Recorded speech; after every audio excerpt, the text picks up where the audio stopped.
Dobar dan svima, pozdrav iz zaleđa Vodica.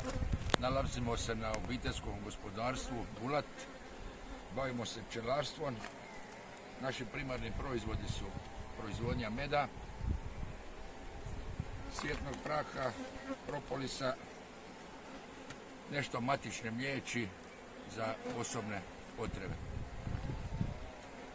Inače imamo 2 kontejnera, broj zajednica je oko 150, selimo manje više po cijeloj Hrvatskoj, od Otoka pa do Zeline Vrbovca na Bagremu.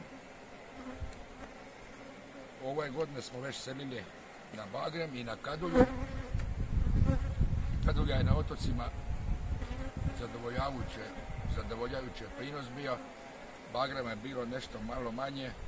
Inače Dalmacija ove godine dosta vjetrovita, vrijeme je nestabilno, tako da prinosi su jako loši. Ove dane vadimo to Kadulje i pripremamo se za selidbu u Liku.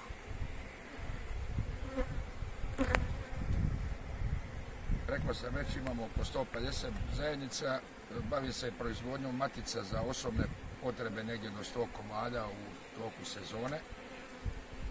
U samom radu uključeni su mi sinovi, nevista, to je cijela familija je vezana za pčelarstvo. Pčelarski pozdrav Medlo, očekujemo da će bar kraj sezone biti bolji nešto ili dogodne, pa kako Bog da.